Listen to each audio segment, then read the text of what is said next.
કોંગ્રેસ દ્વારા પ્રધાનમંત્રીના સ્વર્ગીય માતા પર અભદ્ર ટિપ્પણી કરવા બદલ સુરતમાં ભાજપ દ્વારા વિરોધ પ્રદર્શન કરવામાં આવ્યું।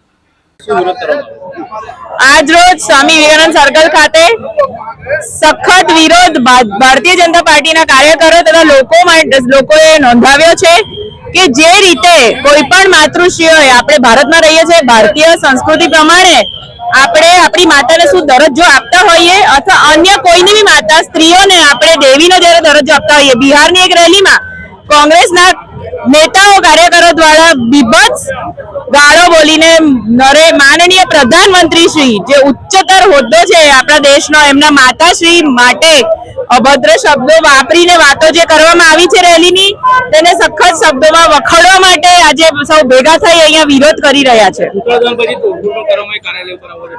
તેનો મને ખ્યાલ નથી, પણ રોષ તો ગમે એ રીતે ઠલવાય જ। એટલો બધો રોષ હોય કે જો મારી માતાજી માટે કોઈએ કંઈ કીધું હોતે તો તોડફોડ તો આ કાર્યાલયની થઈ, હું તો માણસની બી કરી દેતે।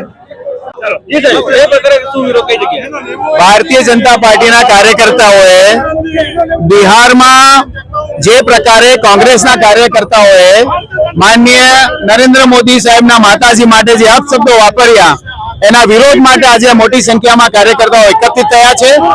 કોઈ પણની માતાજી હોય, માતાજી માટેના અપશબ્દો કોઈ પણ સંજોગોમાં કોઈ પણ વ્યક્તિ ચલાવી નહીં શકે, કોઈ પણ વ્યક્તિએ સહી નહીં શકે। આ સહનશક્તિ ભારતીય જનતા પાર્ટીએ આજે માનનીય નરેન્દ્ર મોદી સાહેબના માતાજી માટે જે કોઈ પણ અપશબ્દો કોંગ્રેસના કાર્યકર્તાઓએ બોલ્યા છે બિહારની સભામાં, એનો સખત વિરોધ કરે છે અને રાહુલ ગાંધીને આના માટે માફી માંગવી પડશે એવું અમારા ભારતીય જનતા પાર્ટીના કાર્યકર્તાઓ મોટી સંખ્યામાં ઉપસ્થિત થઈને કહી રહ્યા છે। એવી કોઈ પ્રકારની તોડફોડ નથી। આ વાત તમારા માતાજી માટે હોય તો તમે શું કરો એ તમારે નક્કી કરવાનું છે। તમારી માતાજી માટે કોઈ બે શબ્દ ઉચ્ચારે, અમારા માનનીય નરેન્દ્ર મોદી સાહેબ કે જેઓ પ્રધાનમંત્રી છે, ભારતનું જેમણે નામ રોશન કર્યું છે પૂરા વિશ્વમાં, એમના માતાશ્રી માટે કોઈ પણ કોઈ શબ્દ વાપરી લે, અમારા પક્ષના કોઈ પણ કાર્યકર્તાઓએ સહન કરી શકે એમ બોલ્યો એ એકદમ ચલાવી લેવાય એવું નથી। અને એ બદલા કોંગ્રેસ પાર્ટીએ ફરિયાદ પણ કરી અને એને પકડી લીધો। એ સાબિત થયું કે ભાજપનો કાર્યકર્તા હતો। અને આજે જ્યારે એમના ધારાસભ્યો ભાજપના આગેવાનો કોંગ્રેસ કાર્યાલય પર આવ્યા ત્યારે અમારા સોનિયાજીનો ખૂબ મોટું પોસ્ટર હતું। એ પોસ્ટર તેઓએ ફાડી તેના પર કૂદી ગંદીઓ ગાળો આપી, એના પર થૂક્યા અને ખૂબ જ અભદ્ર વર્તન કર્યું।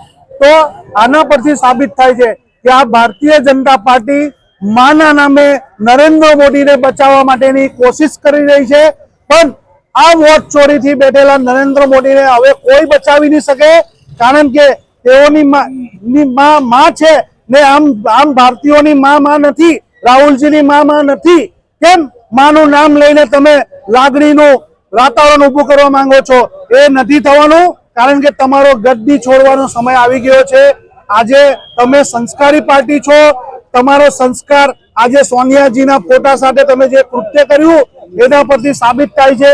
તેઓએ કોંગ્રેસ કાર્યાલય પર હુમલો કર્યો, પોલીસમાં લેડીઝ પોલીસ સાથે પણ એમને ઘર્ષણ કર્યું, એના પરથી સાબિત થાય છે તેઓને લોકો કોઈ મહિલા સાથે કોઈ લેવા દેવા નથી સિવાય નરેન્દ્ર મોદીએ।